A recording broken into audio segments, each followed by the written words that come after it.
Assalamualaikum warahmatullahi wabarakatuh. Sebelumnya, sebelum saya menjelaskan mini project untuk posisi backend developer, perkenankan saya untuk memperkenalkan diri. Nama saya Adam Wisnu Pradana. Saya lulusan satu Teknik Telekomunikasi Telkom University angkatan 2021. Di sini dalam mini project posisi backend developer atau backend engineer, eh, ada beberapa task. Yang pertama itu membuat ERD, kemudian itu membuat tabelnya langsung atau migrationnya, dan yang terakhir itu membuat CRUD-nya. Ini eh, untuk teknologi yang saya gunakan, eh, saya menggunakan apa yang direkomendasikan. Yang pertama untuk framework sendiri saya menggunakan Nest.js, kemudian untuk database-nya saya menggunakan PostgreSQL. Yang pertama saya akan menjelaskan untuk ERD yang sudah saya buat untuk penjadwalan mata kuliah. Di sini saya ada 6 tabel, di mana yang pertama itu ada tabel student. Tabel student itu ada ID yang eh, bertipe datanya UID, kemudian name, email, major, semester, phone number, created, updated. Untuk name dan email ini bersifat unik. Kemudian ada lecture. Lecture-nya ini ada ID, NIP, name, email, faculty, specialist, phone number, created at, dan updated at. Dan untuk NIP dan emailnya juga bersifat unik. Selanjutnya ada room. Room, room ini untuk ruangan kelas atau ruangan eh, auditorium dan lain-lain. Ini bisa. Dimana untuk tabelnya itu ada ID, room code, room name, capacity, building, facility, created at, dan updated at. Dan room code-nya juga bersifat unik untuk tipe data. Kemudian untuk course atau mata kuliah, sini ada ID, course code, course name, SKS, description, semester, created at, dan updated at. Untuk course code-nya itu udah pasti unik. Kemudian ada schedule untuk jadwalnya, di mana eh, ini ada beberapa relasi yang masuk, terutama dari lecture ID, kemudian ada course ID, mata kuliah apa yang dijadwalkan, pengajarnya siapa, dan juga room ID, di mana ruangannya. Kemudian ada day, start time, end time, quota, field, kelas, academic year, semester, catered at, dan updated at. Yang terakhir itu ada enrollment, dan enrollment ini uh, ada dua relasi yang masuk dari student dan enroll dan dari schedule itu sendiri, mana schedule-nya udah disiapin semuanya, nanti hanya butuh schedule ID-nya sama student ID yang dari studentnya itu. Kemudian ada regis date-nya, ada status, grade, created at, dan updated at.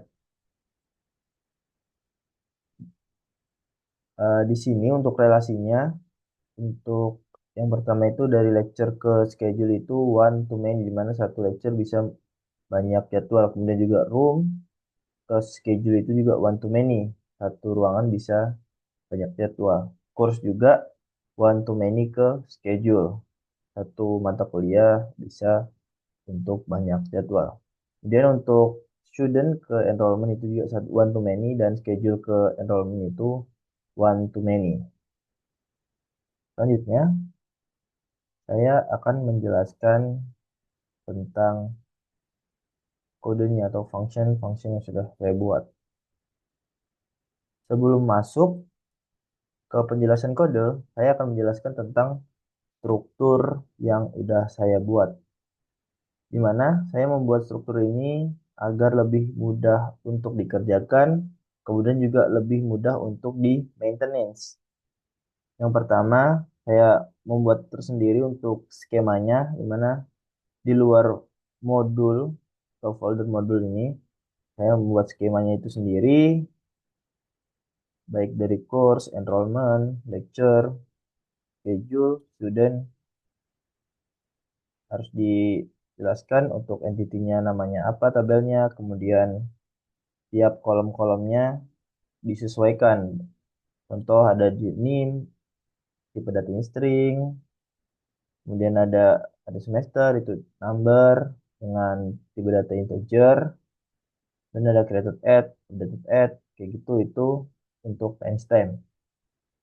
Selanjutnya untuk config, di sini saya mengisikan untuk DB, eh, di mana config ini bertujuan untuk menyambungkan project ini ke database yang saya gunakan atau ke PostgreSQL, dan di sini ada beberapa yang di-define, di mana terutama untuk username DB, password, kemudian ada DB name, kemudian ada entity-nya bakal masuk ke schema, dan migration-nya, dan synchronize. Synchronize ini hanya digunakan untuk fase development saja. Di mana untuk library yang digunakan saya .env agar lebih aman. Dan untuk variable db user, db passname itu di define di .env atau environment-nya. Di environment-nya sendiri itu ada portnya, kemudian ada env-nya, ini posisi entah development, production, atau maupun staging, maupun lainnya. Ada localhost-nya, karena saya masih menggunakan database yang lokal, jadi tulis saja localhost. Dan untuk portnya, untuk port sendiri itu buat PostgreSQL biasanya itu 542, tapi karena saya menggunakan Docker dan saya ada dua eh, Postgres, yang satu saya pindahkan untuk dari 5432 ke 5435, dan DB user juga user, password juga user, dan DB name-nya itu tergantung kebutuhan masing-masing, dan saya menggunakan cross schedule input. Ini ada JWT Secret dan JWT Express. Ini untuk saat ini saya belum gunakan karena saya belum membuat eh, login, register dan lain-lain. Dan yang terakhir itu log levelnya. Selanjutnya, saya akan menjelaskan eh, struktur lebih intinya dalam proyek ini. Ini terbagi ada repository dan modul. Nah, repository ini saya gunakan untuk membuat query ke database, di mana sebelum melakukan query saya membuat interface-nya dulu. Saya berikan satu contoh saja. Untuk eh, kontraknya saya gunakan interface, di mana eh, ada di student ini, eh, interface ini gunanya untuk kontrak yang akan dibuat. Jadi di student juga terbagi dengan student comment dan query. Comment ini tujuannya itu untuk melakukan insert, update, dan juga delete. Untuk query sendiri itu gunanya untuk find by ID, find all, untuk melakukan get data. Untuk komennya itu untuk melakukan penambahan data, update data, maupun delete data. Mana untuk penggunanya itu digunakan di repositorinya. Contoh di repository student ini, untuk di student query, di mana kita define dulu untuk nama kelasnya, diimplement untuk interface-nya. Kemudian di sini tinggal eh, define aja untuk apa yang udah ada di interface. Untuk ada find with pagination, find by ID, find by email, dan find all. Di student pun juga sama. Di sini juga implement untuk student comment repository, mana ada create, update, dan juga delete. Karena ini juga gampang untuk kita jelasin. Untuk kita bikin parameternya itu student, dimana bakal ngambil skema dari skemanya student yang udah kita buat. Kemudian kita bikin variabel baru, kita ambil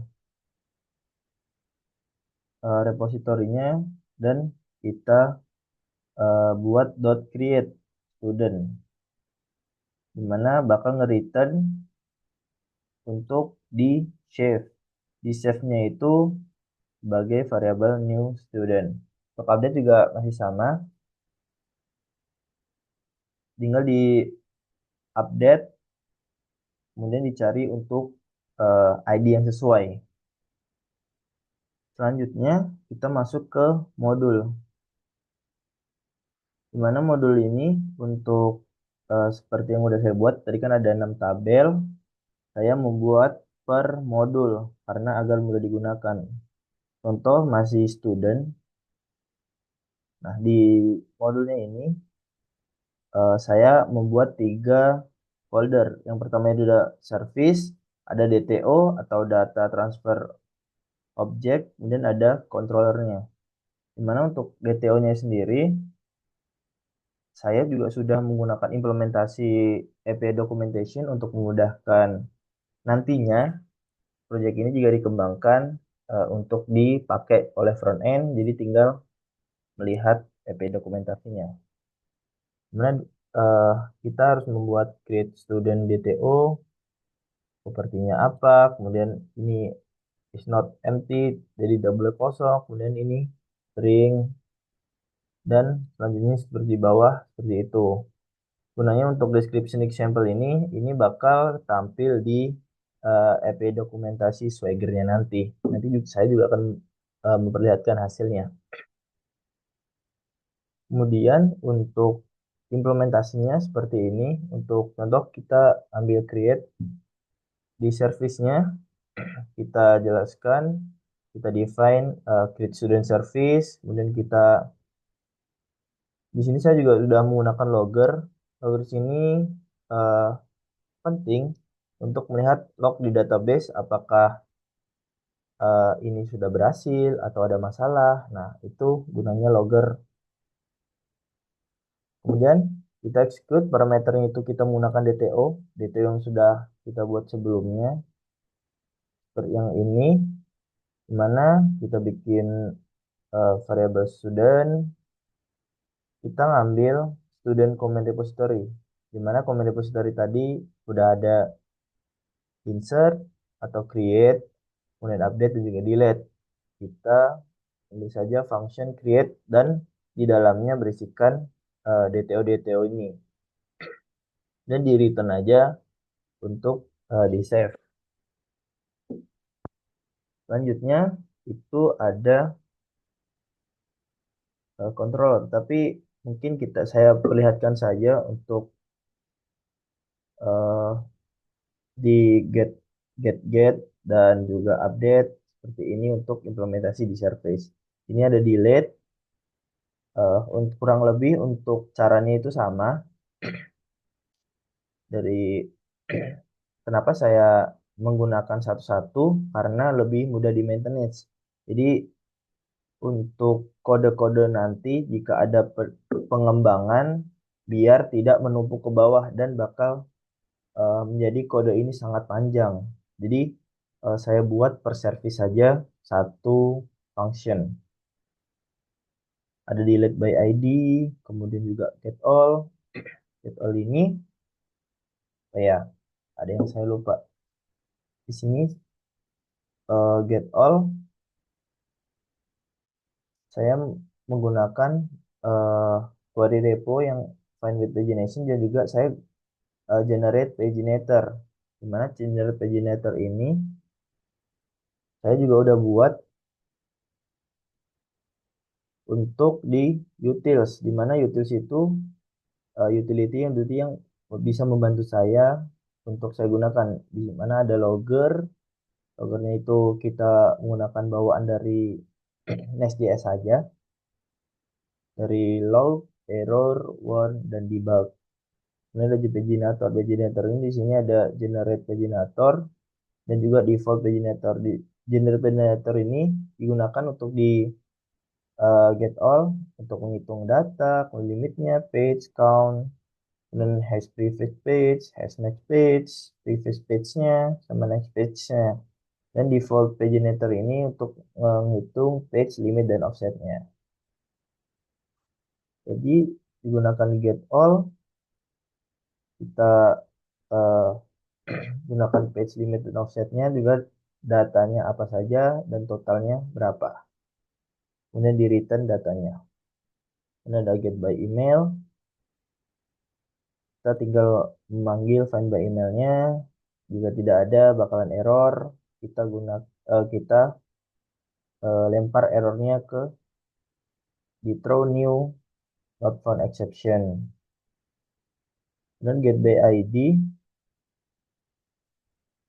Di sini kita harus ngecek by ID-nya dulu. Jadi nanti ketika if studentnya ID-nya tidak ditemukan, bakal lempar error juga. Dan logernya jika jika ada, jika sesuai, maka logernya akan menampilkan ID-nya yang dicari dan return student. Terakhir itu update by ID. Update ID itu saya menggunakan DTO yang untuk update. Sebenarnya untuk update dan create ini DTO-nya sama, cuman biar dipisahkan saja. Jadi saya membuat DTO baru tetapi nge-extend dari create student. Jadi tapi namanya udah update student. Tapi untuk isi-isinya, field-fieldnya dari kolom nama, NIM dan lain-lain itu sama kayak create student. Dan di sini kita harus eh, melakukan update berdasarkan ID dan DTO untuk field-fieldnya. Jika tidak sesuai, maka akan dimunculkan error dan jika sesuai akan di return untuk hasilnya. Ini terakhir di controller, di mana di controller itu kita karena sudah menggunakan Swagger juga, jadi ada API text-nya ini untuk di Swagger-nya, kemudian ada controller. Nama controllernya ini adalah pet-nya nanti yang digunakan. Contoh ini adalah pet student. Jadi karena tadi di INV di port 3000, maka jika nanti di hit akan localhost port 3000/students /id atau /student untuk create, untuk get all, seperti itu. Jadi di sini sudah di-define untuk beberapa service-nya yang udah ada dari create student, get all student, get by student, update by ID, deleted by ID. Dimana untuk metodenya di sini untuk create kita menggunakan post. Di sini itu untuk API respond, student create successfully dan API operasinya create student. Summary-nya di mana create student ini kita body-nya itu diisi dengan DTO create studio, create student DTO. Dan untuk get-nya di sini untuk get all kita hanya perlu query saja. Jika query-nya ada itu bakal dieksekusi. Kalau nggak ada pun juga dieksekusi karena di sini ini jadi eh, perlu tidak perlu jadi masih aman. Kemudian untuk get ID kita perlu adanya param. Di mana param ini gunanya ketika petnya itu diisi /student dari ID studentnya itu untuk dicari. Responnya bakal student datanya, eh, data dari studentnya. Jika tidak ada, bakal menunjukkan 404 atau status not found, student not found. Dan di-execute berdasarkan ID yang dari params-nya.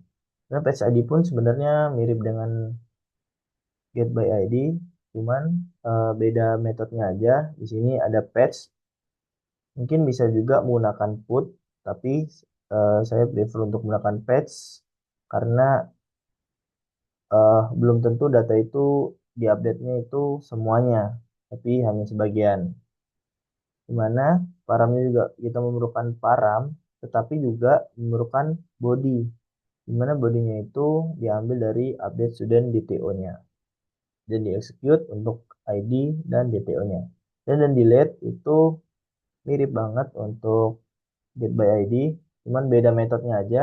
Jadi karena nge-delete, kita pakai metode delete dan perlu param ID untuk studentnya itu ID-nya apa.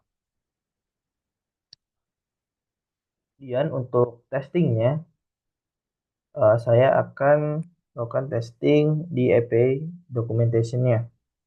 Nah, untuk menjalankan tinggal npm run start dev. Tapi sebelum itu kita harus menjalankan untuk Postgres-nya. Di sini saya udah ada Postgres di Docker saya.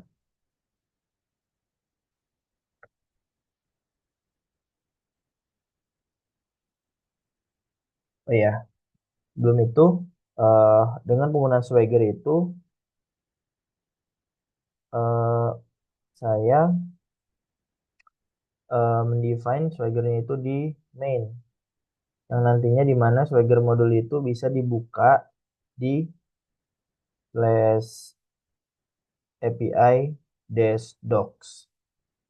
Oh ya, untuk modul-modul ini karena Next.js itu menggunakan modul, jadi setiap kita membuat modul baru seperti repository, kita harus membuat modul baru. Jadi di sini itu di define untuk importnya ini ada import dari skema student, lecture, course, kemudian itu provider. Apa yang sudah kita buat kita harus masukkan ke provider dan di sini ada export.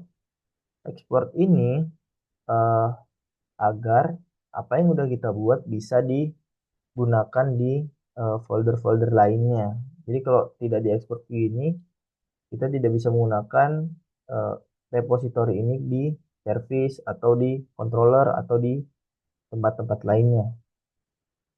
Sama juga di modul juga setiap folder itu membutuhkan modul tersendiri. Ini ada kita membuat repository modul, kita mengimpor repository modul dari yang folder repository ini, repository modul kita import, kemudian kita membuat student controller, kita masukkan ke controller, kita define dan yang terakhir itu kita membuat service-service-nya dan diekspor sebagai student module. Dan semua yang udah ada di sini modulnya dari schedule modul, student modul, kemudian ada rooms modul, kita agar bisa berjalan kita harus define atau mengimport di app modul. Nah, app modul ini akan membaca keseluruhan apa yang udah kita buat. Selanjutnya, karena kita udah menjalankan proyeknya, kita langsung saja melakukan testing di EP Swagger. Nah, seperti yang udah saya jelaskan tadi, karena saya udah menggunakan EP dokumentasi, kita bisa cek di EP Docs, di mana kita akan melakukan tes, di mana untuk membuat student, kita try out, kita masukkan request body-nya. Ini saya ada udah masukkan name, email, major, semester, dan phone number. Kita execute. Nah, ini udah benar dan respon badinya itu udah sesuai apa yang udah saya masukkan. Kemudian kita coba untuk get all-nya. Mungkin karena masih satu datanya, tapi bakal muncul datanya apa saja yang udah saya masukkan tadi. Kemudian di sini ada pagination ya. Pagination itu bakal ngitung berapa datanya. Ini limit kayak gini, dia defaultnya adalah 10. Dan page-nya itu karena datanya juga satu, page-nya juga satu. Kemudian SL no juga satu atau SL number. Kemudian hash prefix ini false, next plus karena ini menggunakan pagination jadi tidak bisa ke kiri, tidak bisa ke kanan karena datanya cuma satu. Yang seharusnya minimal datanya itu 10 untuk bisa aktif. Refresh page-nya dan next page itu juga nol karena tidak ada data selanjutnya. Untuk melakukan get by ID, itu menggunakan param, kita tes, kita copy untuk ID-nya, kita try out, kita masukkan ID-nya. Nah, di sini udah masuk dan sudah jelas, datanya juga sama apa yang udah kita masukin. Terus kemudian di sini juga kita pun kita tes untuk update-nya, kita try out, masukkan ID-nya. Untuk kita akan mengganti namanya. Dari nama Budi Santoso, kita akan mengganti nama saya, Adam Wisnu Pradana. Dan kita tinggal execute. Nah, namanya berubah menjadi Adam Wisnu Pradana. Dan oke, untuk delete,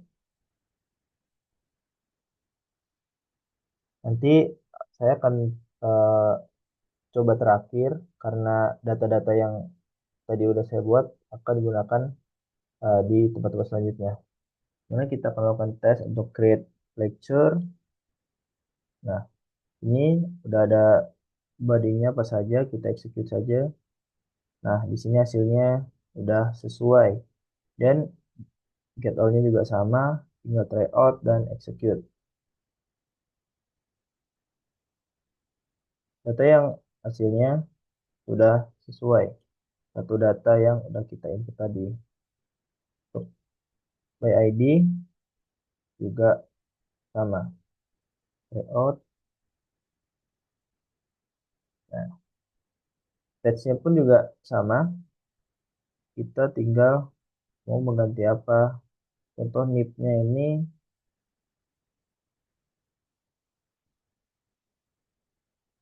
dari 21 ke 22. Nah, untuk ID-nya kita harus masukkan sebagai parameter.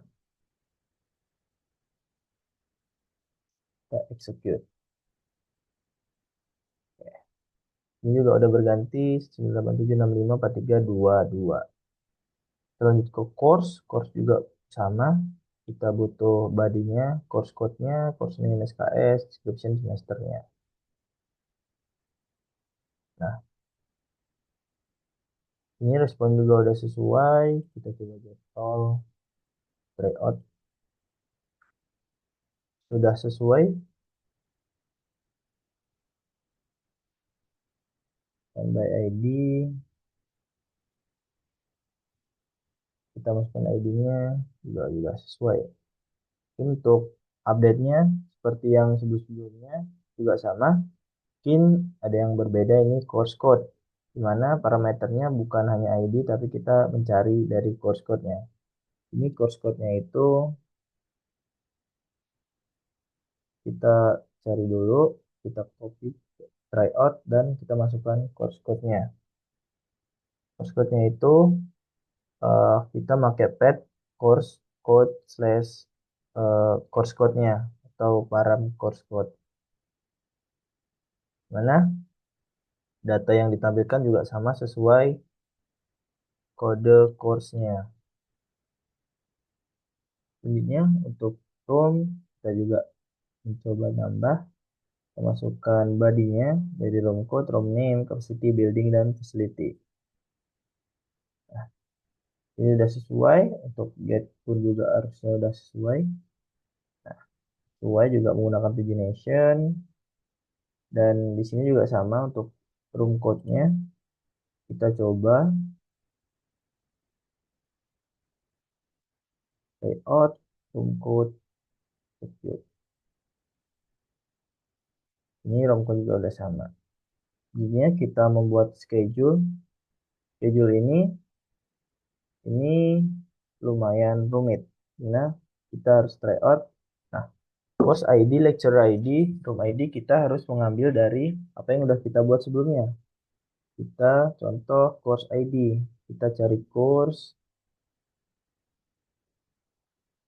ID. Nah, di sini course ID, ID-nya ada ini, terus kita copy saja. Kita ke schedule. ID kita, nah, kita paste saja. Kemudian kita mencari lecture ID. Lecturer ID yang udah kita buat itu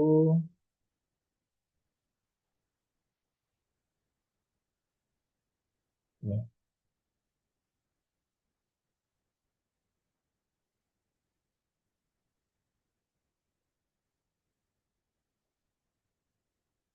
Kita masukkan ke lecturer ID. Dan yang terakhir ada room ID. Room ID kita udah buat seperti ini untuk ID-nya. Kita copy saja. Terakhir dan untuk body selainnya itu bisa ditambahkan untuk harinya, start time-nya, end time-nya, kuota eh, berapa kuota dalam jadwal ini, ada academic year, juga semester, ganjil maupun genap. Execute saja. Nah, kemudian bakal muncul eh, ID-nya, lecturer ID, room ID, semuanya udah sesuai. Ketika kita nyoba untuk get all, udah sesuai, udah muncul datanya dari data ID-nya apa, kemudian dari course ID yang udah kita masukkan, dari ID name-nya kita udah dapatkan, lecturer, room-nya, dan juga pagination-nya juga sudah dapat. Nah, di sini eh, sama seperti tadi, course-nya itu tinggal masukin course ID-nya yang udah ada, juga lecturer ID dan room ID.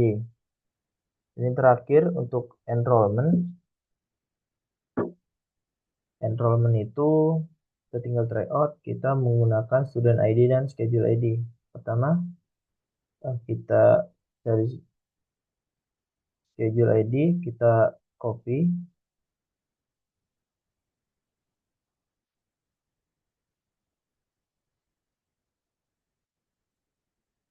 dan juga student ID-nya yang udah kita buat.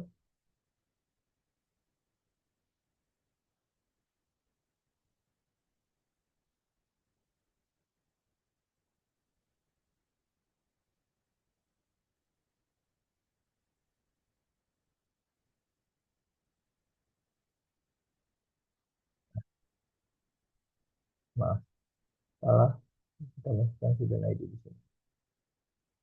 Kemudian kita execute. Ini untuk status bisa aktif, nonaktif, atau cuti atau apa, dan grade atau oh aktif nonaktif. Grade-nya ini bisa dimasukkan juga. Kita tinggal execute. Nah, bakal udah sesuai. Kita coba untuk get datanya. Ketika get data juga udah sesuai dari schedule-nya, schedule ID,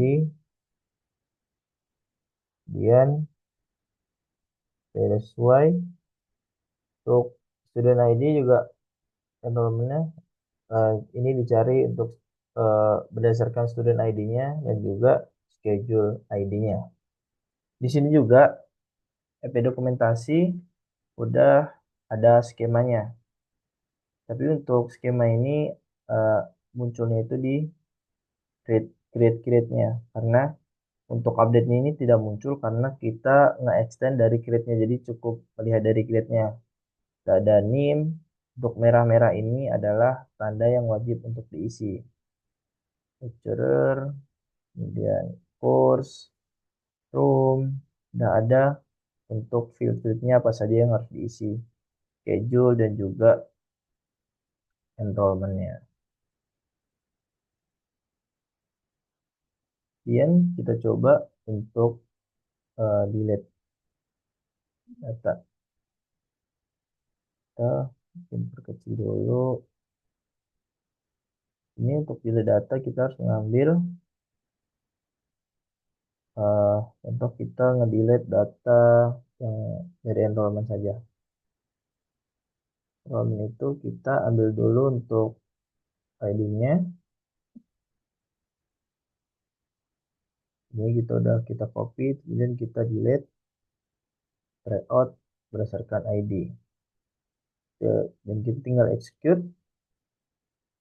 Message-nya tinggal enrollment with ID yang udah kita masukin successfully deleted. Nah, kemudian kalau kita cek lagi di get all atau get ID pun juga tidak masalah. Nah, datanya bakalan kosong.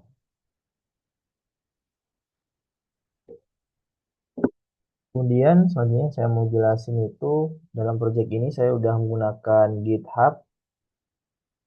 Jadi untuk mempermudah pengerjaan, terutama jika nantinya ini dikembangkan agar bisa bekerja sama dengan tim lainnya.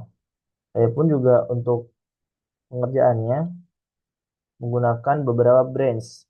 Master ini jika nantinya untuk production, kemudian ada development, seharusnya ada lagi untuk branch staging. Memang karena ini untuk rekrutmen dan tes saja, jadi cukup master dan development. Dan untuk setiap fiturnya, saya menggunakan membuat branch baru untuk fit course, enrollment, room, schedule, dan lainnya. Sekian penjelasan dari saya. Terima kasih atas kesempatannya. Wassalamualaikum warahmatullahi wabarakatuh.